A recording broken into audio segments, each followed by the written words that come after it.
सामने वाले की गोज में नोट नहीं है तो आपके घर आपकी गली से भी निकलना छोड़ देंगे।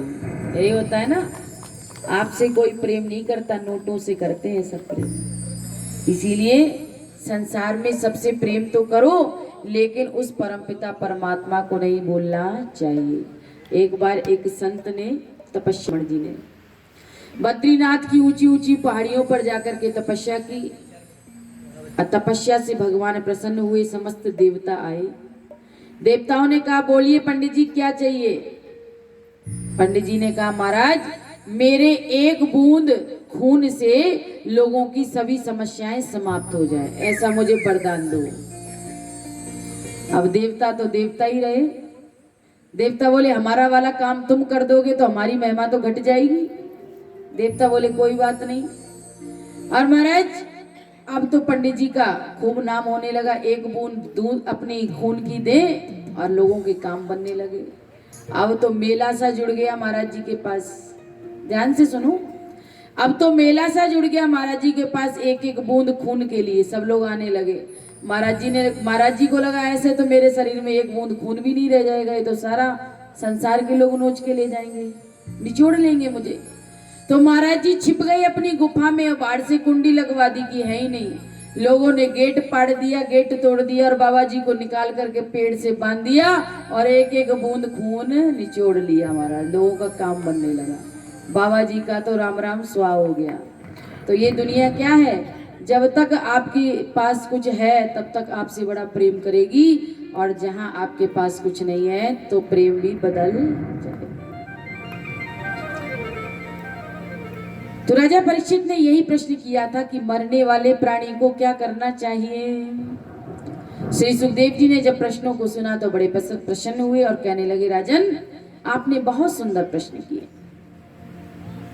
राजा परीक्षित का जो प्रश्न था सार्वजनिक प्रश्न था। मरने वाले कोई राजा परीक्षित अकेले नहीं है। क्या हम और आप मरेंगे नहीं? बोलो भाई, क्या हम और आप नहीं मरेंगे? अरे आज नहीं तो कल हमें और आपको भी मरना तो पड़ेगा। जिसने जन्म लिया है उसने मरना पड़ेगा। राजा परीक्षित को 7वें दिवस मरने का श्राप था। ऐसा कोई धरती पे है जो 8वें दिवस मरता है? बोलो भाई, है क्या? माता जी कह रही हम हैं 8वें दिवस मरेंगे। कोई नया दिन स्पेशल बना है क्या आपके लिए? 7 ही दिनों में सभी को मरना पड़ता है। सोमवार, मंगल, बुध, बृहस्पति, शुक्र, शनि और रविवार। इन्हीं 7 दिनों में सभी को काल का गाल बनना पड़ता है। काल रूपी ब्याल आता है और लेकर के चला जाता है, और मरने वाले प्रत्येक प्राणी हैं। इसलिए राजा परीक्षित के प्रश्न को सुनकर श्री सुखदेव जी प्रसन्न हुए और श्री सुखदेव जी ने कहा राजन यदि मृत्यु से भय चाहते हो तो मृत्यु के देवता मुरली मनोहर से अपनी साठगांठ कर लेनी चाहिए। मृत्यु के जो देवता हैं उनसे अपना संबंध बना लेना चाहिए। मृत्यु के देवता हैं भगवान श्री माधव। भगवान कहते हैं ये मृत्यु मेरे भय के कारण चरती है, मृत्यु मेरी दासी है, मैं इसको जैसा आदेश देता हूं ये वैसा ही करती है। जिस प्रकार छोटे मोटे पुलिस वाले आपको डंडा दिखाएं तो बड़े पुलिस वाले अधिकारी से आप अपना संबंध बना लीजिए, फिर छोटे मोटे पुलिस वाले आपको सैल्यूट मारेंगे। मारेंगे कि नहीं?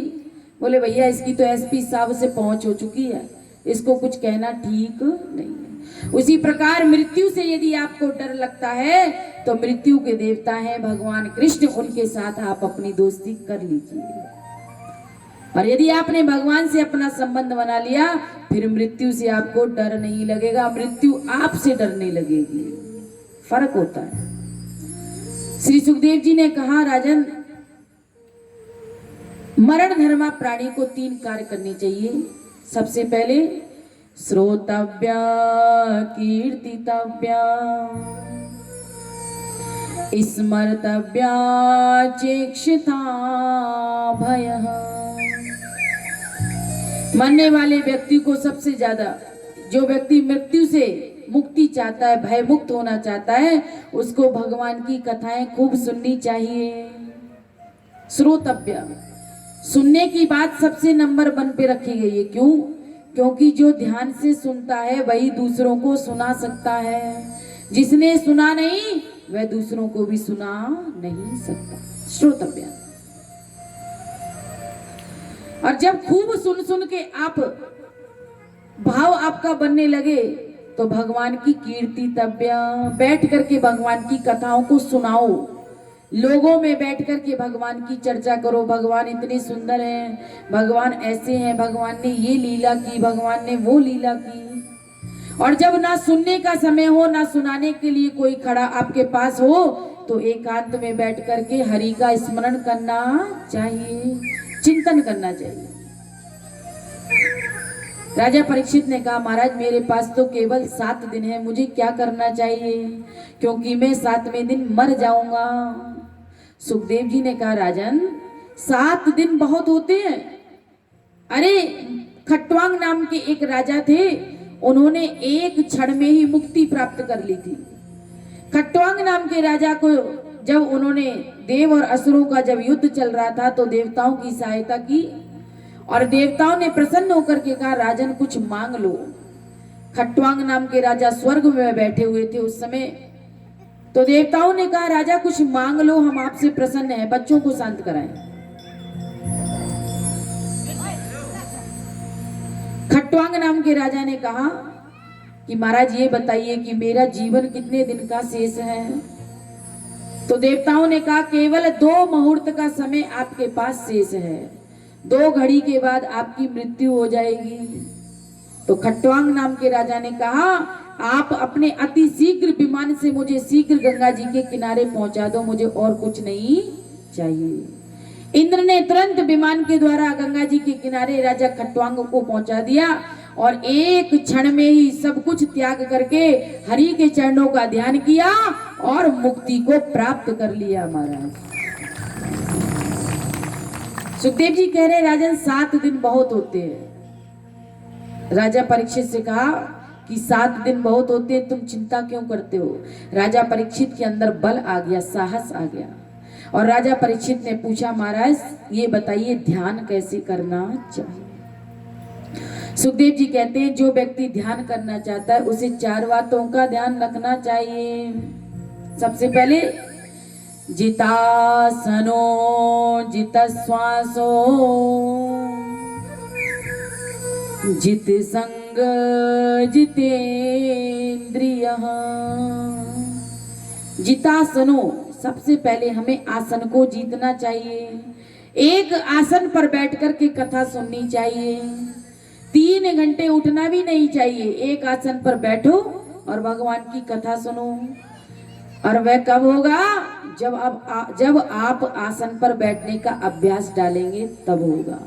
बुढ़ापे में आसन सिद्ध नहीं हो सकता, क्योंकि बुढ़ापे में कमर दर्द करेगी, तो कभी ये वाला पैर उठाओगे तो कभी ये उठाओगे तो कभी कमर संभालोगे। इसलिए जवानी में आसन को सिद्ध करो। और हम देख रहे हैं प्राय हमारी माताएं कभी यहाँ जाती हैं, कभी वहां जाती हैं, कभी इस कोने में बैठती हैं, कभी उस कोने में बैठती हैं। क्या है ये आसन सिद्ध नहीं है, पैर आपके दर्द करने लग जाते हैं। सुखदेव जी कह रहे हैं, आसन को सिद्ध करो। किसी भी एक आसन में बैठो तो 3 घंटे लगातार उस पर बैठ करके कथा को सुनो। कौन कौन है जो आसन सिद्ध कर लेता है? यहाँ तो कोई नहीं है, बोलना पड़ेगा, क्योंकि प्राय माताओं के कमर में, कभी पैर में दर्द, कभी घुटनों में दर्द हो जाता है। जितासनो जितश्वासो। सुखदेव जी कहते हैं, दूसरी बात है अपनी श्वास को देखो, अपनी श्वास पर नियंत्रण करना चाहिए। आपने देखा होगा जब किसी व्यक्ति को गुस्सा आता है तो उसकी श्वास कितनी तेज चलने लगती है। श्वास की सीधे गति, जो श्वास का संबंध होता है मन से होता है, इसीलिए अपनी श्वास पर नियंत्रण करो। प्रत्येक श्वास में हरि का जाप करना चाहिए। श्वास श्वास में राम भजो, वृथा श्वास जन खोए, ना जाने इस श्वास की आवन होए ना हो। इसीलिए प्रत्येक श्वास में हरि का भजन करना चाहिए, चिंतन करना चाहिए। जितसनो जितश्वासो जित संग जितेंद्रिया। जित संग, असंग होकर के हमें हरि का चिंतन करना चाहिए, भजन करना चाहिए। ना हमारा कोई है, ना हम किसी के हैं, केवल परमात्मा हमारा है और हम परमात्मा के हैं। ऐसा विचार जब आ जाएगा तो सब कुछ करते हुए भी आपका इस संसार से मोह नहीं उत्पन्न होगा। इसको कहते हैं असंग। तुम हमारे थे प्रभु जी, तुम हमारे हो, तुम हमारे ही रहोगे, ओ मेरे प्रियतम। हम तुम्हारे थे प्रभु जी, हम तुम्हारे हैं, हम तुम्हारे ही रहेंगे, ओ मेरे प्रियतम। भगवान से सदैव यही कहना चाहिए, प्रभु आप हमारे हैं, हमारे ही रहेंगे, मैं आपका हूं और आपका ही रहूंगा। इस प्रकार से जब भाव बनने लगे तो धीरे धीरे आपका मन भी भगवान की तरफ खींचने लगेगा। और नंबर चौथी बात, अपनी इंद्रियों को जीतो। इंद्रिय रूपी घोड़े आपके अनुसार कार्य करें। ये इंद्रिय क्या है? घोड़े। जिस प्रकार कान रूपी घोड़े पर चढ़कर आप शब्द तक पहुंचते हैं, आंख रूपी घोड़े पर चढ़कर आप रूप तक पहुंचते हैं, त्वचा रूपी घोड़े पर चलकर आप स्पर्श तक पहुंचते हैं। ये क्या है? घोड़े। घोड़ों की लगाम हमारे हाथ में होना चाहिए। यदि घोड़ों की लगाम छोड़ दी जाए तो घोड़े मनमाना आचरण करेंगे, अपने आप दौड़ेंगे और किसी गड्ढे में ले जाकर के आपका एक्सीडेंट करा देंगे। जिस प्रकार गाड़ी की स्टीयरिंग चलाने वाले के हाथ में होनी चाहिए। यदि स्टीयरिंग हाथ आपके हाथ में नहीं है तो गाड़ी कहीं भी ले जाएगी और आपको एक्सीडेंट करा देगी, दुर्घटना करा देगी। इसीलिए तन से भगवान के कार्यों को करते रहो और मन से हरि का भजन करते रहना चाहिए। सभी काम करते रहना चाहिए, कोई काम छोड़ना नहीं है। असंग का मतलब ये नहीं है कि सब कुछ छोड़कर बाबा बन जाए। अरे भैया, सभी लोग जब बाबा बन जाओगे तो बाबाओं की सेवा कौन करेगा? बोलना पड़ेगा। बाबा बनने की जरूरत नहीं है। केवल घर में आराम से असंग होकर के हरि का भजन करो। अपने कामों को निपटा करके टीवी खोलकर मत बैठ जाओ। प्राय माताएं टीवी खोल लेती हैं या उंगली मारती रहती हैं फोनों में। यही होता है ना, भगवान की चर्चा से कोसों दूर। और आजकल ये चुगली करने वाला डिपार्टमेंट भाइयों की तरफ पहुंच गया है। ये बड़ के नीचे बैठ जाएंगे और आराम से देखेंगे कौन सी बहन जा रही है, किसकी बहू जा रही है, और फिर बताएंगे फलाने की जा रही है, ये ऐसी है, ये वैसी है। देखो कितनी जल्दी तालियां बजाई, कहना भी नहीं पड़ा, बोलना पड़ेगा। समझती सारी बातें हैं, बस कहोगे महाराज जी तभी बजाएंगे, बोलना पड़ेगा। तो आजकल देवियों को तो फुर्सत है नहीं और भाई हमारे बिल्कुल फुर्सत में पड़े हैं। आपको तो पता ही है, 4 भाई इकट्ठे होकर फेंकते रहेंगे और गपशप लड़ाते रहेंगे। तो आजकल हमारी माताएं चुगली से बहुत दूर है, जो हमारे भैया बता रहे थे ना। तो महाराज जितेंद्रिय, अपनी इंद्रियों को जीतो। अपनी इंद्रियों के ऊपर आपका पूरा काबू होना चाहिए। इंद्रिय रूपी घोड़े आपके अनुसार चले। आप जो सुनना चाहे कान वह सुने। ऐसा ना हो कान कहे भैया बड़ा अच्छा गाना चल रहा है सुन ले, नहीं।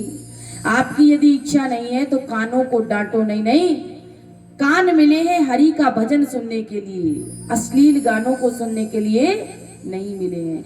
आंख मिली है तो हरि का दर्शन करने के लिए, जिह्वा मिली है तो हरि का गुणा अनुवाद गाने के लिए, और किस लिए मिली है?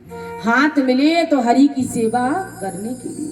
इसलिए उसके बाद ध्यान बताया है। ध्यान 2 प्रकार का होता है, एक सूक्ष्म ध्यान होता है और एक स्थूल ध्यान होता है।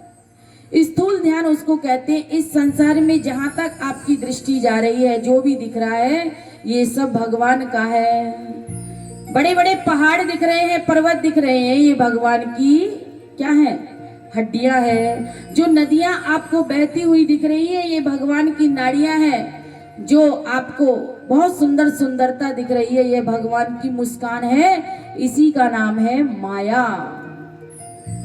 अब श्री परीक्षित जी ने प्रश्न किया, महाराज इस विचित्र संसार की भगवान रचना कैसे करते हैं? इस संसार की रचना को भगवान ने कैसे किया, थोड़ा विस्तार से सुनाइए। सुखदेव जी मन में विचार करते हैं, मैंने कथा तो प्रारंभ कर दी लेकिन भगवान का मंगलाचरण नहीं किया, क्योंकि सुखदेव जी परमहंस स्थिति के हैं और राजा परीक्षित ने प्रश्न किया था कि मरने वाले प्राणी को क्या करना चाहिए, इसलिए सुखदेव जी ने कथा शुरू कर दी। लेकिन अब कथा पूछ रहे हैं कि भगवान इस संसार की रचना कैसे करते हैं। तो भगवान की रचना को सुनाने से पहले भगवान का कीर्तन करना चाहिए, इसलिए ठाकुर हमरे रमन बिहारी, हम हैं रमन बिहारी के, ठाकुर हमरे रमन बिहारी, हम हैं रमन बिहारी के, ठाकुर हमरे रमन बिहारी, हम हैं रमन बिहारी के, ठाकुर हमरे रमन बिहारी, हम हैं रमन बिहारी के, ठाकुर हमरे रमन बिहारी, हम हैं रमन बिहारी के।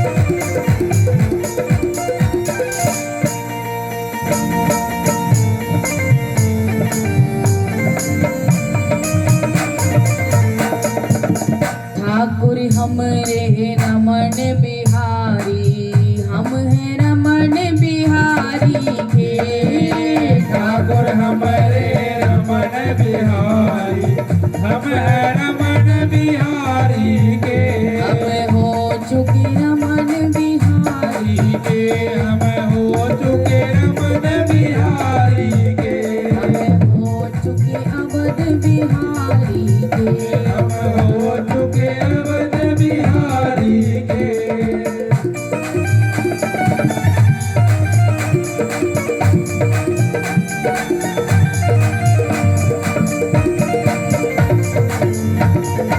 बोलिए रमन बिहारी भगवान की।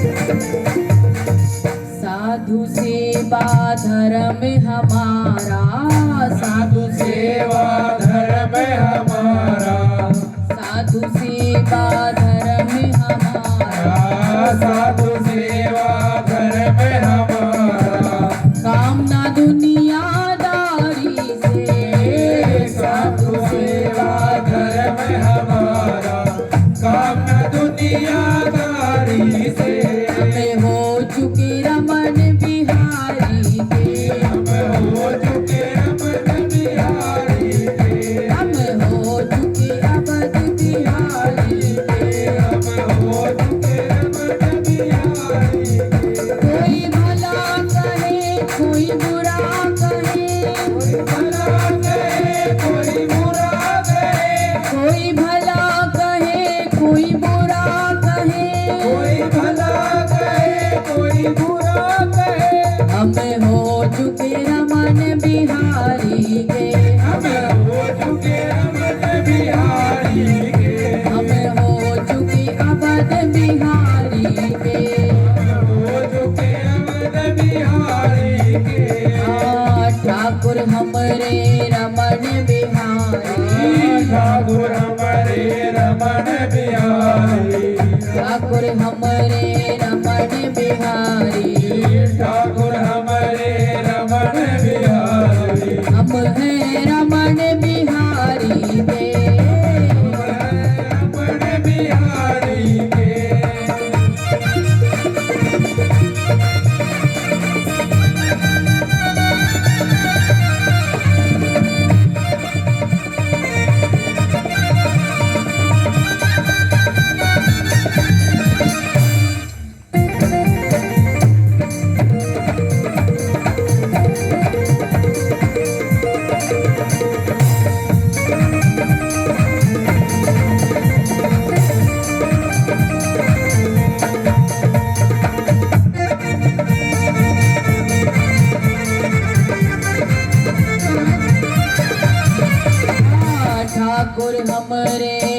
रमन बिहारी, ठाकुर हमारे रमन बिहारी, हम हैं रमन बिहारी के, रमन बिहारी के, हम हो चुके रमन बिहारी के, हम हो चुके रमन बिहारी के, हम हो चुके रमन बिहारी के।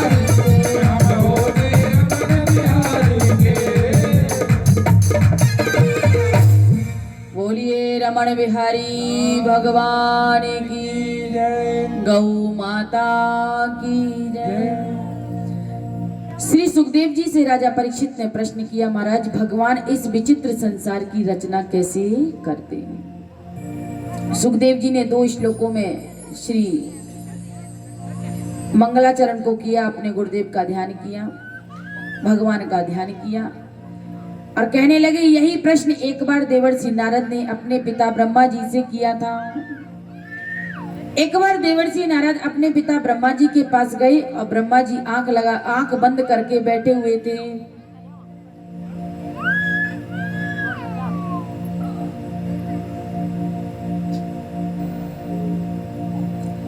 ब्रह्मा जी आंख बंद करके बैठे हुए थे। देवर्षि नारद ने कहा, पिताजी सारी सृष्टि आप बनाते हो, फिर आंख बंद करके ध्यान किसका लगाते हो? क्या आपसे भी ऊपर कोई है? ब्रह्मा जी ने अपने प्रिय पुत्र नारद जी की बातों को सुना और कहने लगे, बेटा मुझसे ऊपर भी कोई है। तो कौन है, थोड़ा ध्यान से बताओ। तो ब्रह्मा जी ने अपने प्रिय पुत्र नारद जी को सृष्टि विस्तार से सुनाई। ब्रह्मा जी कहते हैं, भगवान विष्णु की नाभि से कमल और कमल के ऊपर मेरा जन्म हुआ। जब ब्रह्मा जी का प्राकट्य कमल से हुआ तो ब्रह्मा जी मन में विचार करने लगे, इस कमल का कहीं ना कहीं आधार तो होगा, आखिर ये टिका कैसे है? तो ब्रह्मा जी उस कमल की डंडी के द्वारा जल में प्रविष्ट हो गए, नीचे बढ़ गए और चारों तरफ जल के अलावा उन्हें कुछ भी दिखाई नहीं पड़ा। बहुत वर्षों तक खोज भी करते रहे लेकिन जल के अलावा कुछ भी दिखाई नहीं पड़ा। फिर आकर के ब्रह्मा जी उसी अपने कमल के फूल पर बैठ गए। चारों तरफ उनका देखने की इच्छा हुई तो उनके 4 मुख लग गए और चतुरानंद ब्रह्मा जी कहलाए। ब्रह्मा जी को 2 शब्द सुनाई पड़े कान में, ता और पा, तप। ब्रह्मा जी आप घोर तप करो, ऐसी आकाशवाणी हुई। ब्रह्मा जी ने बहुत वर्षों तक घोर तप किया। उनकी तपस्या से प्रसन्न होकर भगवान विष्णु ने उनको ज्ञान दिया, जिसको चतुर श्लोकी भागवत कहते हैं। 4 श्लोकों के रूप में उन्हें ज्ञान दिया। इसी को भगवता प्रोक्तम भागवतम, भगवान के मुख से निकली है, इसलिए ये भागवत कहलाई, भगवता प्रोक्तम। 4 श्लोकों का ही श्री वेद व्यास जी महाराज ने विस्तार किया, इसलिए व्यास कहलाए थे। लेकिन सबसे पहले यह बीज ब्रह्मा जी को भगवान ने दिया और पहले श्लोक में तत्व का विवेचन किया है कि तत्व किसे कहते हैं। तत्व तो एक ही होता है। जिस प्रकार पानी एक ही है, यदि उसको फ्रिज में रख दिया जाए तो बर्फ बन जाएगा और चूल्हे पे चढ़ा दिया जाए तो भाप बन के निकल जाएगा, चला जाता है कि नहीं? उसी प्रकार तत्व तो एक ही होता है। ज्ञानी लोग उसको ब्रह्म कहते हैं, योगी लोग उसको परमात्मा कहते हैं और भक्त उसको भगवान कहते हैं। लेकिन चीज एक ही होती है, वस्तु एक ही होती है। जिस प्रकार आटा एक ही होता है, उसी आटे से माताएं पूड़ी भी बना देती हैं, पराठे भी बना देती हैं, कचौड़ी भी बना देती हैं, सब कुछ बना देती हैं, रोटी भी बना देती हैं। लेकिन आटा तो एक ही होता है कि नहीं? उसी प्रकार तत्व तो एक ही है। किसी को वह परमात्मा के रूप में दिखता है, किसी को वह ब्रह्म के रूप में दिखता है और किसी को भगवान के रूप में दिखाई देता है। दूसरे श्लोक में माया का वर्णन किया है कि भगवान की माया बहुत बलवती है। तीसरे श्लोक में जगत की स्थिति का वर्णन किया है और चौथे श्लोक में इन तीनों को जानने की जिसके अंदर इच्छा हो जाए, जिज्ञासु, अधातो ब्रह्म जिज्ञासा, उस ब्रह्म को जानने की इच्छा का होना, ये चौथा वर्णन किया गया है। इस प्रकार से 4 श्लोकों का वर्णन किया और यहीं से विदुर और मैत्रेय संवाद प्रारंभ होता है। और विदुर जी महाराज ने भी मैत्रेय मुनि से सृष्टि की रचना के बारे में प्रश्न किया कि भगवान इस विचित्र संसार को कैसे बनाते हैं। तो श्री सुखदेव जी राजा परीक्षित को सुना रहे हैं और विदुर जी महाराज मैत्रेय मुनि से पूछ रहे हैं और मैत्रेय मुनि जी विदुर जी को सुना रहे हैं। मैत्रेय मुनि कहते हैं भगवान नारायण की नाभि से कमल और कमल से ब्रह्मा जी का प्राकट्य हुआ और ब्रह्मा जी ने सबसे पहले 4 कुमारों को जन्म दिया, सनक, सनंदन, सनातन और सनत कुमार, 4 भाइयों को जन्म दिया। ब्रह्मा जी ने कहा बच्चों इस समय हम सृष्टि की रचना कर रहे हैं, सृष्टि को आगे बढ़ा रहे हैं, तुम हमारी मदद करो। चारों बच्चों ने मना कर दिया, पिताजी हम इस चक्कर में नहीं पड़ेंगे, हम तो केवल हरि का भजन करेंगे। आप अपने बच्चों से कोई बात कहें और बच्चे ना माने तो आपको कैसा लगेगा? बुरा लगेगा ना, नाराज होंगे। उसी प्रकार ब्रह्मा जी ने कहा आप सृष्टि की रचना को आगे बढ़ाओ, मैं सृष्टि प्रक्रिया को आगे बढ़ा रहा हूं। तो चारों बच्चों ने मना कर दिया, चारों कुमारों ने मना कर दिया और महाराज हम तो केवल भजन करेंगे। और कौन सा? हरि शरणम हरि शरणम हरि शरणम हरि शरणम हरि शरणम हरि शरणम हरि शरणम हरि शरणम हरि शरणम हरि शरणम हरि शरणम हरि शरणम।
सनकादिक चारों भैया केवल एक ही मंत्र जपते हैं, हरि शरणम हरि शरणम हरि शरणम हरि शरणम। और इस मंत्र का क्या प्रभाव है महाराज कि काल की गति उनको प्रभावित नहीं करती है। हमारे और आपके पूर्वजों के भी पूर्वज हो गए हैं। पूर्वज समझते हैं? कौन कौन जानता है पूर्वज किसे कहते हैं? दादा परदादा ये सब क्या है? हमारे पूर्वज। हमारे और आपके पूर्वजों के भी पूर्वज हो गए, लेकिन 5 वर्ष से 6 वर्ष के नहीं हुए। जरा आयुष्मान ना बाध्य थे, काल की गति उनको प्रभावित नहीं करती है। हमें और आपको तो काल प्रभावित करता है। हम लोग पहले छोटे थे, फिर बड़े हो गए, फिर जवान हुए, धीरे धीरे बूढ़े होंगे और एक दिन मर भी जाएंगे। यही होता है ना, इसको कहते हैं काल की गति। काल हमें और आपको प्रभावित करता है, लेकिन सनकादियों को काल की गति प्रभावित नहीं करती है। और नाम के जप का यह प्रभाव था कि शरीर भगवान के धाम पहुंच गए थे। भगवान के धाम पर जैसे ही अंदर बढ़ने के लिए तैयार हुए कि भगवान के पार्षदों ने रोक दिया। भगवान के पार्षदों ने रोक दिया और कहा, ये दिव्य शरीर लेकर के कोई भी भगवान का दर्शन नहीं कर सकता। सह शरीर, जो शरीर हमें और आपको मिला है, इस शरीर के द्वारा भगवान के लोग पहुंच गए थे, चारों भैया। जब भगवान के पार्षदों ने डांटा तो इनको गुस्सा आई कि हमें छोटा बच्चा समझ के आंख दिखा रहे हैं और हमें भगवान का दर्शन नहीं करने दे रहे हैं। तो इन्होंने भगवान के पार्षदों को श्राप दे दिया और कहा, जाओ, तुमने भगवान का आज दर्शन नहीं करने दिया, मैं तुम्हें 3 जन्म के लिए राक्षस बनने का श्राप दे रहा हूं। 3 जन्म के लिए भगवान के पार्षदों को राक्षस बनना पड़ा। जब सतयुग आया तो हिरण्याक्ष और हिरण्याकश्यप बने जय और विजय नाम के दोनों पार्षद। जब त्रेता युग आया तो रावण और कुंभकर्ण बने, और जब द्वापर युग आया तो कंस और दंत वक्र बने। ये 3 जन्मों का श्राप था, केवल और केवल साधना के बल पर दे दिया था महाराज। इसलिए भजन में बहुत बड़ा बल है। चमनप्राश खा करके बल नहीं आता है, भजन करने से शक्ति आती है, ताकत आती है। आजकल माताएं बच्चों को चमनप्राश खूब खिलाती हैं, लेकिन कोई ये नहीं कहता है कि भगवान का भजन करना चाहिए। कितनी माताएं ऐसी हैं जो शाम को कहती हैं, बेटा धूप बत्ती करनी चाहिए, बताओ, देख लो संख्या कितनी है। कितनी ऐसी माताएं हैं जिनको आरती की थाली तक नहीं पकड़ने में आती है आज तक। ऐसे ऐसे आरती घुमाएंगी, यहीं पे घुमाती हैं। आरती हमेशा ऐसे घूमती है जैसे घड़ी चलती है। घड़ी कभी ऐसे चलती है क्या, 12 10 ऐसे बजाती है क्या, या ऐसे बजाती है 1 2 3 4, ऐसे हमेशा ऐसे। कितनी माताएं जिनको तिलक नहीं करना आता। माताएं क्यों, भाई भी है। तिलक हमेशा नीचे से ऊपर होता है और कुछ लोग ऊपर से नीचे ले आते हैं। नया तिलक का विधान काट दिया। ये सब क्या है? बच्चों को संस्कार दीजिए। आप कार तो खूब दिला देंगे, और यदि संस्कार नहीं है तो बच्चा कार बेच के खा लेगा। और यदि संस्कार दोगे तो एक दिन आपका बालक भी कार लाके खड़ी कर देगा महाराज घर में। कर देगा कि नहीं कर देगा? इसीलिए संस्कार दीजिए। बच्चों को कहिए, बेटा हनुमान चालीसा का पाठ करो, अपने बच्चों को सिखाओ। और आप सोचोगे 15 साल के बाद सिखाएंगे, फिर तो चिकने घड़े बन जाएंगे। फिर आप डांटोगे तो उल्टा आपको और आंख दिखा देंगे। इसीलिए जब बच्चा 5 से लेकर के 15 वर्ष का होने के लिए जब रहता है, उस अवस्था में आप उसको सिखाइए, क्योंकि 5 साल की अवस्था बच्चे के लाड़ प्यार की होती है। 5 साल के बाद सिखाना शुरू कीजिए। और माताएं कहती हैं, महाराज जी हमारे टाबर में क्रोध बहुत है। क्रोध तो होगा ही, वही पहले तो संभाला नहीं उसका क्रोध। अब तुम सोचो 20 साल की आयु में वह क्रोध ना करे तो और करेगा क्या? जब संस्कार देने का समय था तब तो आपने लाड़ लड़ाया, अरे मेरा राजा बेटा, अरे मेरा सोना बेटा। और वही राजा बेटा जब आंख दिखाता है तो बड़ा गुंडा लगता है। यही बात है ना? तो संस्कार दीजिए अपने बच्चों को। तो महाराज सृष्टि की बात चल रही थी कि चारों कुमारों ने तपस्या के बल पर, चारों भाइयों ने भगवान के पार्षदों को नीचे गिरा दिया और कहा, पिताजी हम ये सृष्टि के चक्कर में नहीं पड़ेंगे, हम तो केवल हरि का भजन करेंगे। ब्रह्मा जी को बड़ा क्रोध आया और ब्रह्मा जी का क्रोध वृत्ति का भेदन कर गया। और जैसे ही वृत्ति का भेदन हुआ कि भगवान रुद्र का अवतार हो गया। बोलिए रुद्र भगवान की। रो रहे थे और कह रहे थे, हमें नाम दो, हमें काम दो। ब्रह्मा जी ने कहा, तुम रोते बहुत हो इसलिए तुम्हारा नाम है रुद्र। और इस समय हम काम कर रहे हैं सृष्टि को आगे बढ़ाने का। रुद्र समझते हैं? भगवान शिव को रुद्र कहते हैं। भगवान शिव तो अनादि है, लेकिन रुद्र अवतार ब्रह्मा जी की वृत्ति का भेदन करने से हुआ है। ब्रह्मा जी का क्रोध ही वृत्ति का भेदन कर दिया, तो भगवान शिव ही रुद्र रूप में प्रकट हो गए। अब ब्रह्मा जी ने नाम दिया, आपका नाम है रुद्र। भगवान ने, शिव ने पूछा कि मुझे काम क्या करना है। ब्रह्मा जी ने कहा कि इस समय मैं सृष्टि की रचना कर रहा हूं, तुम मेरा हाथ बटाओगे? भगवान भोलेनाथ ने कहा हाँ, हम आपका हाथ बटाएंगे। तो आप सृष्टि की रचना को आगे बढ़ाओ। तो भगवान शिव ने भूत प्रेत डाकनी पिशाचनी बनाना प्रारंभ कर दी महाराज। भोले बाबा ने जब डाकनी पिशाचनी भूत प्रेत बनाए तो ब्रह्मा जी ने कहा भैया बस करो, इतनी खतरनाक सृष्टि हमें नहीं चाहिए, तुम तो आराम से बैठ के भजन करो। भोले बाबा फिर से अपने ध्यान में मस्त हो गए। अब ब्रह्मा जी मन में विचार करते कि पहले बच्चों ने मना कर दिया और दूसरे बच्चे ने इतनी ऊट पटांग सृष्टि कर दी, अब मैं करूं क्या? विचार कर रहे थे तो तुरंत संकल्प सृष्टि के द्वारा 10 बालकों को जन्म दे दिया। पुला, पुलस्त, भृगु, कृतु, नारद, दक्ष इत्यादि 10 बच्चों को जन्म दिया ब्रह्मा जी ने। ये मानस सृष्टि है, संकल्प सृष्टि है, संकल्प के द्वारा। और अपने दाएं अंग से कन्या को जन्म दिया और दक्षिण अंग से पुरुष को जन्म दिया। नाम पड़ गया मनु और शत्रुपा। वाणी से माता सरस्वती को जन्म दिया और छाया से कर्दम ऋषि को जन्म दिया। और मनु और शत्रुपा से कहा अब आप दोनों लोग मिलकर के मैथुनी सृष्टि का आरंभ करो। इसलिए स्त्री और पुरुष के संयोग से जो सृष्टि का आरंभ हुआ है वह मनु और शत्रुपा जी ने किया है। मनु और शत्रुपा जी ने सृष्टि का आरंभ किया। मनु पुत्र होने के कारण हम और आप मनुष्य कहलाए, मानव कहलाए। मनु महाराज जी की 3 बेटियां हैं, 2 बेटे हैं, आकृति, देवूति और प्रसूति, और 2 बेटे हैं, उत्तानपाद और प्रियव्रत। मनु महाराज ने एक दिन ब्रह्मा जी से कहा ब्रह्मा जी हम सृष्टि को आगे बढ़ाना तो चाहते हैं, लेकिन पृथ्वी का हरण करके एक देवता, एक दैत्य पृथ्वी का हरण करके ले गया। ब्रह्मा जी ने पूछा ये दैत्य कौन है? तो मनु महाराज ने कहा ये हिरण्याक्ष नाम का दैत्य है, इसने पृथ्वी का हरण कर लिया। ये हिरण्याक्ष कौन था? एक बार संध्या के समय कश्यप मुनि भगवान की आराधना कर रहे थे और उनकी पत्नी है दिति। कश्यप जी की अनेकों पत्नियां हैं, दिति, अदिति। दिति महारानी है, जो दिति माँ है वो दैत्यों की माँ है और अदिति मैया देवताओं की माता है। दिति मैया ने अपने पति से रति याचना की। कश्यप जी ने मना किया, देवी ये शाम का समय है, ऐसा करना घोर पाप होता है। शाम के समय भगवान शिव अपने समस्त गणों को लेकर के इस धराधाम पर निकलते हैं, मृत्यु मंडल में विचरण करते हैं। इसलिए संध्या के समय 4 कार्य नहीं करने चाहिए। संध्या के समय, शाम के समय 4 काम नहीं करने चाहिए। कौन कौन से?